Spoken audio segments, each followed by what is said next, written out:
Bonsoir à tous et bonsoir à toutes et bienvenue dans ce live. C'est mon live 38 sur 60 sur mon défi, donc 60 jours de live. Je vais vous laisser le temps de vous connecter. Voilà, je me connecte un petit peu plus tard que d'habitude en cette veille de week-end prolongé, donc de week-end de 4 jours. Je suis très heureuse de vous retrouver comme chaque jour, puisque chaque jour je vous raconte une histoire, chaque jour je vous partage une anecdote personnelle qui me permet d'extrapoler aussi et d'en tirer des enseignements. J'ai fait un accent bizarre. Donc pour ceux qui ne me connaissent pas, je suis Clémence Martin, je suis la fondatrice de The Positive Place, qui est donc cette entreprise qui s'intéresse à ce qui se passe à l'intérieur. Cette partie invisible de l'iceberg, je le dis toujours, les fameux 7/8e, les 7/8e de l'iceberg qui sont en fait notre partie inconsciente. Et le 1/8e en fait c'est la partie visible, c'est ce qu'on voit. Et bien moi je m'intéresse à ce qui ne se voit pas, à ce qui est caché. Donc chaque jour je vous raconte une anecdote et j'extrapole, je partage des concepts. Aujourd'hui je vais vous parler de ce fameux effet Pygmalion, l'effet Pygmalion dont j'ai parlé dans mon post aujourd'hui. Si vous êtes là en direct, faites-moi un petit coucou dans le chat. Si vous êtes là en replay, mettez-moi le hashtag replay. Je suis toujours en direct sur Instagram et sur Facebook. Donc voilà, je vais un petit peu alterner entre les deux. Et donc si c'est la première fois que vous me découvrez, mettez-moi le hashtag ThePositivePlace, comme ça je sais, et puis ça me permet de rentrer en contact aussi avec vous. Coucou Marion, bienvenue! Bienvenue dans ce 38e live, merci pour ta présence. Donc écoute Marion, ça tombe bien que tu sois là puisque je vais expliquer ce qu'est l'effet Pygmalion, puisque tu m'as posé la question aujourd'hui et j'avais envie, super, je vois que tu veux tout savoir sur l'effet Pygmalion. Bah écoute, ça tombe bien. Je vais vraiment développer sur ce sujet parce que l'effet Pygmalion, c'est intéressant, voilà, je vais vous expliquer tout ça et puis surtout, moi ce que j'ai envie d'aller voir, de vous montrer en fait, c'est un petit peu aussi ce qu'on connaît moins de l'effet Pygmalion et je vais vous expliquer en aussi partant de mon expérience à moi. C'est toujours ça le but, c'est que en partant du concret de moi, ce que je vis, ce que je ressens, bah, ça vous permet de toucher du doigt un petit peu la réalité de tout ça.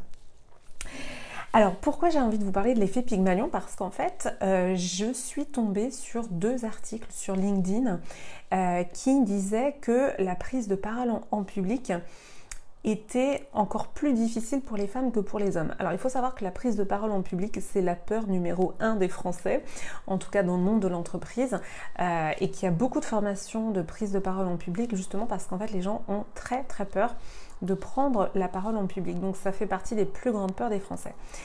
Et là-dessus, je découvre dans ces 2 articles, qui étaient d'ailleurs super bien faits, que la prise de parole en public, c'est encore plus compliqué quand on est une femme, parce que viennent se surajouter tous nos problèmes, j'ai envie de dire féminins, de se sentir légitime, de se dire mais qui je suis moi pour prendre la parole, voilà, on va dire cette profondeur que je vous ai décrit aussi dans plusieurs de mes lives, qui est quand même spécifique aux femmes.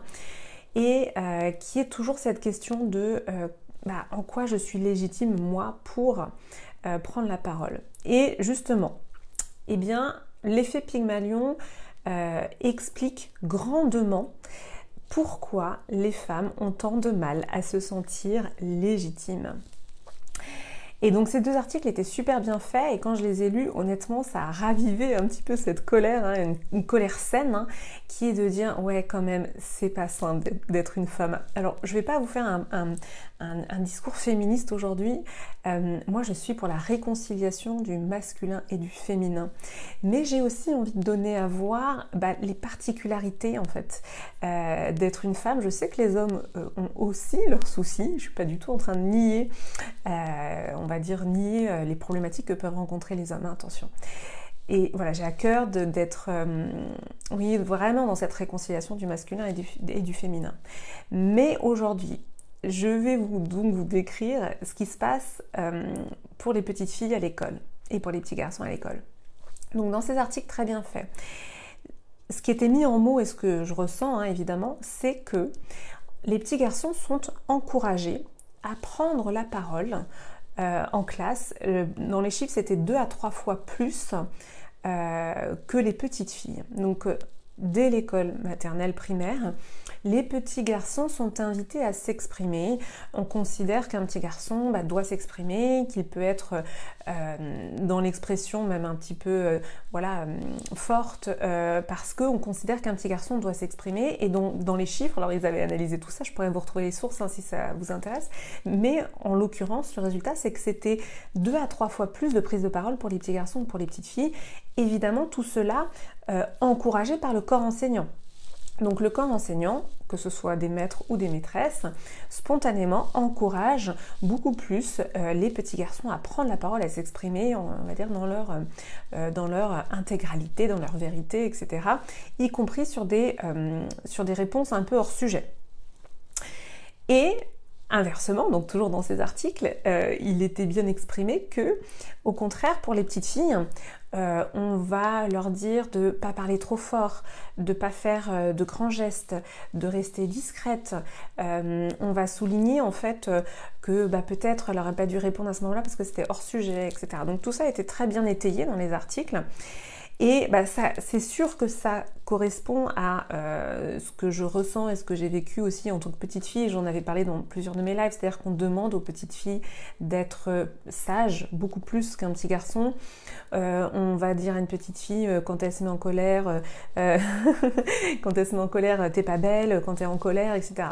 Donc il y a une sorte de répression de l'expression des petites filles.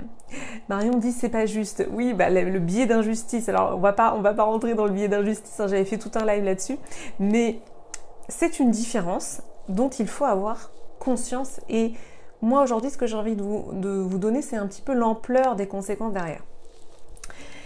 Donc, ça veut dire que donc l'effet Pygmalion, pour vous donner une définition rapide, donc c'est dans les années 60 un psychologue américain qui a découvert que il a fait un test, il a donné des rats à une équipe d'étudiants en leur disant que ces rats étaient beaucoup plus intelligents, étaient très intelligents, que c'était des rats un petit peu hors du commun qui sortaient du lot. Et il a donné d'autres rats en fait à une autre équipe d'étudiants en leur disant que c'était des rats totalement lambda.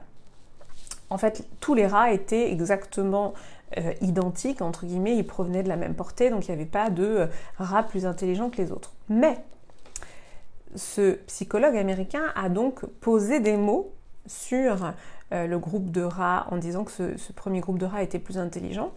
Et qu'est-ce qui s'est passé? Les étudiants ont apporté plus d'attention, plus de soins, plus de temps aux rats dits plus intelligents.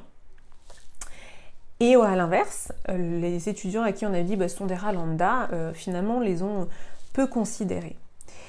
Et le but était que les rats sortent d'un labyrinthe. Donc il y avait c'est une expérience qui a été faite de cette manière-là. Et qu'est-ce qui s'est passé? En effet, les rats qui avaient été étiquetés comme plus intelligents ont mieux réussi parce que les étudiants leur ont accordé plus de temps, plus de soins et plus d'attention.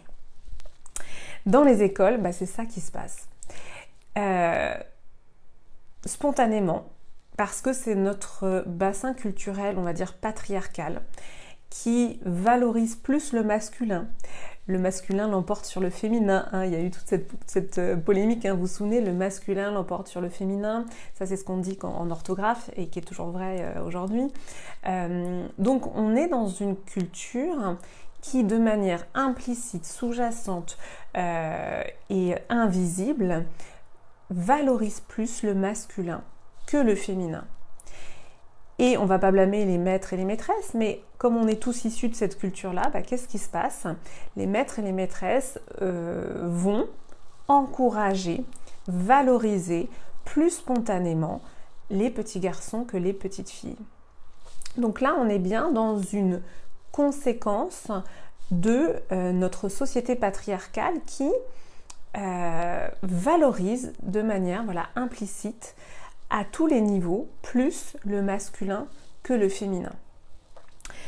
Et quand on est une petite fille, entre guillemets, on n'a rien demandé, on on évolue dans ce milieu-là.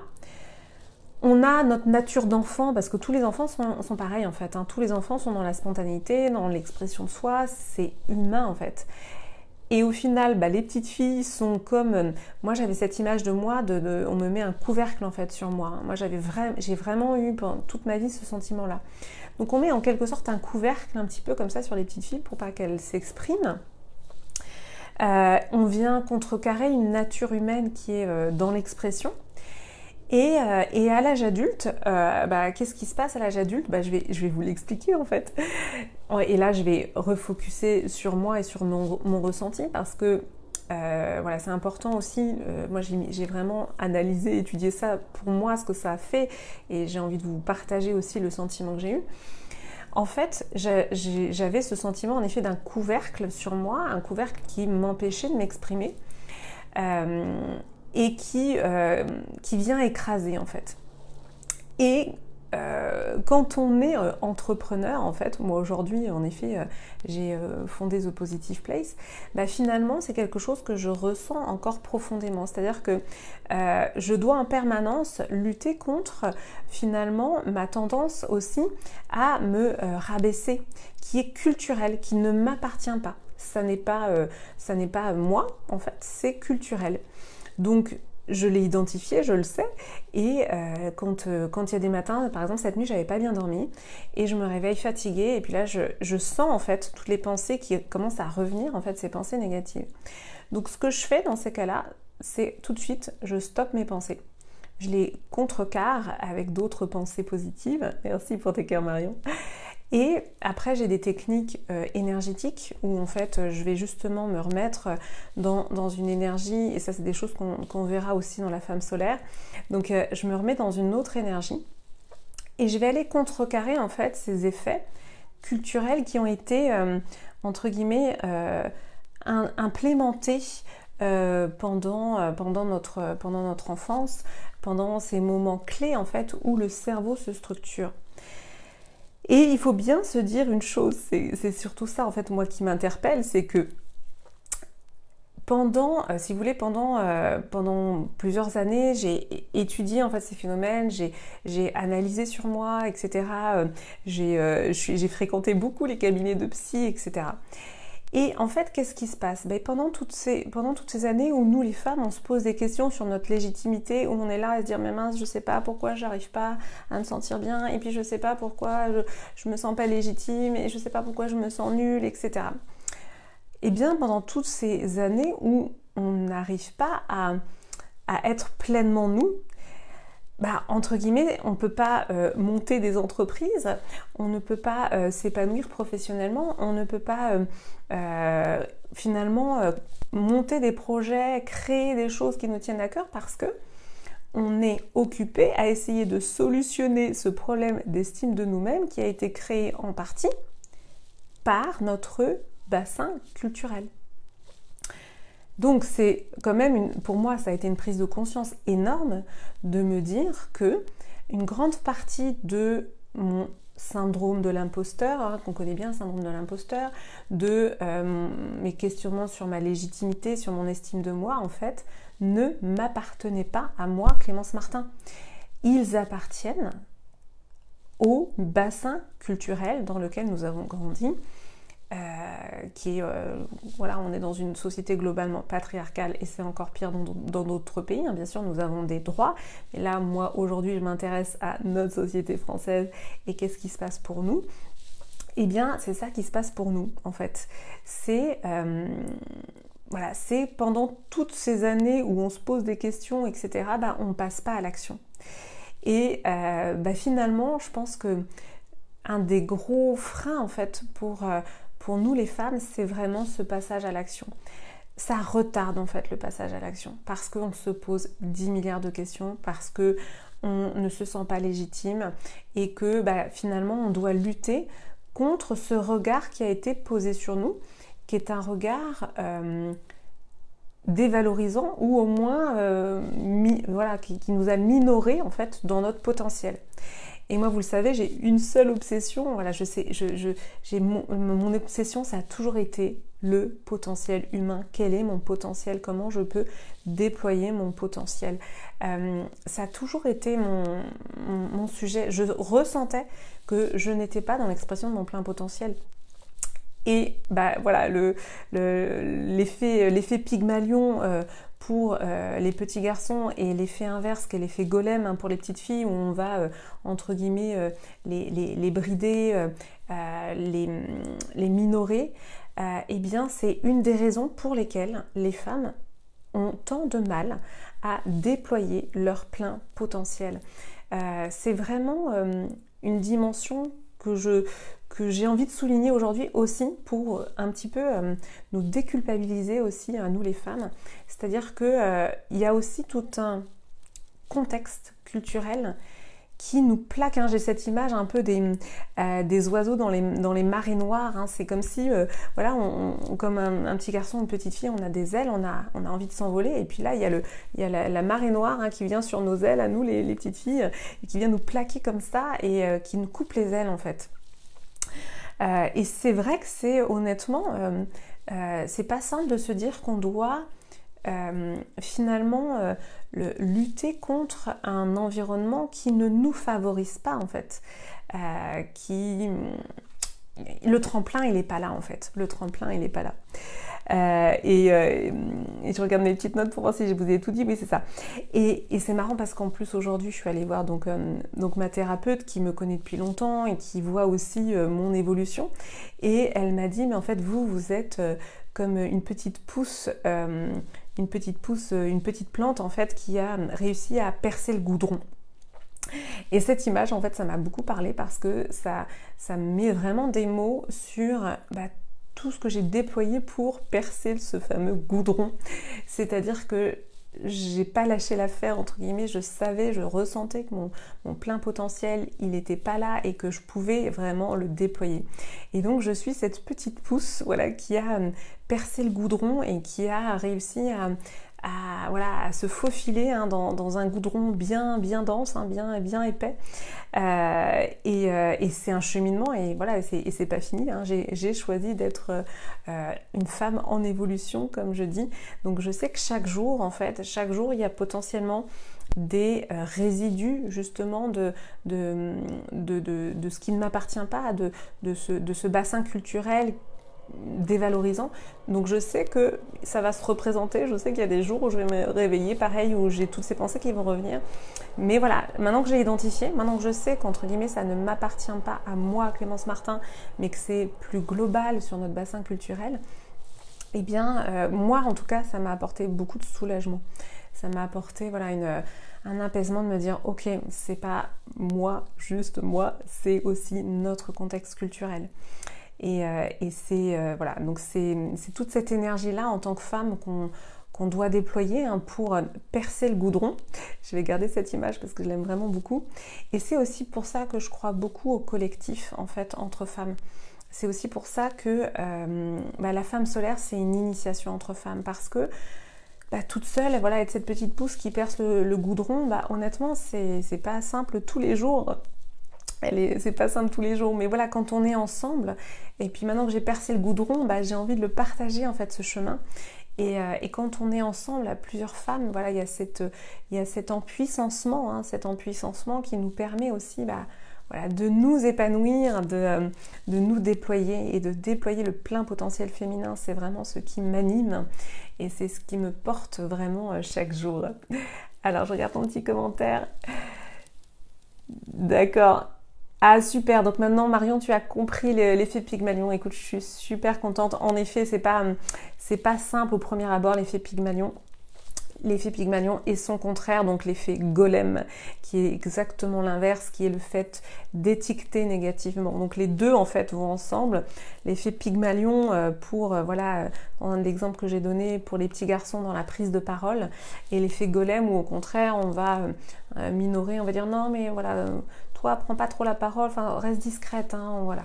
Donc il y a vraiment ces deux effets hein, que j'avais envie de vous mettre en lumière aujourd'hui, que j'avais envie de mettre à jour. Bah écoute, je suis très contente Marion, si ça t'a éclairé, si ça t'a parlé. J'avais très envie de vous partager ça.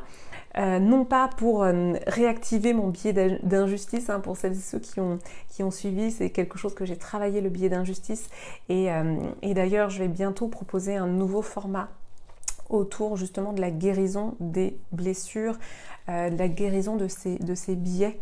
Je vous en parlerai très bientôt parce que justement l'idée de ce live, ça n'est pas de dire voilà c'est injuste, c'est plutôt de prendre conscience d'une réalité, de prendre conscience d'un mécanisme, de mettre en lumière un fonctionnement invisible, de mettre à jour finalement quelque chose qui ne se voit pas et qui a pourtant des répercussions sur nos comportements, qui a des répercussions sur nos vies et à de multiples niveaux. Voilà pourquoi j'avais très envie de vous partager ça aujourd'hui. Donc je suis très heureuse d'avoir pu délivrer mon message. Voilà. Je vais vous souhaiter à présent une très très belle soirée. Si vous regardez en replay, mettez-moi le hashtag replay. Je suis toujours très heureuse de pouvoir répondre à vos commentaires. C'était donc le live 38.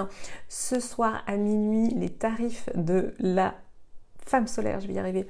Le tarif de lancement se prend fin à minuit, donc vous pouvez encore nous rejoindre. À partir de demain, les tarifs augmentent. On commence lundi. Je suis très très heureuse, très impatiente de toutes vous retrouver. Oui, Marion, toi aussi tu as hâte.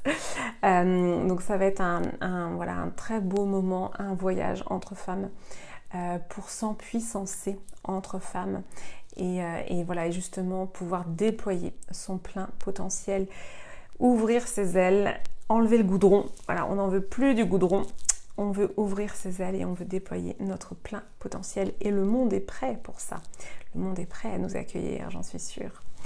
Je vais vous souhaiter une très très belle fin de soirée. Je vous dis à demain pour le live 39. Déjà le live 39. Et je vous souhaite une très bonne soirée et un très bon début de week-end prolongé. Je vous embrasse.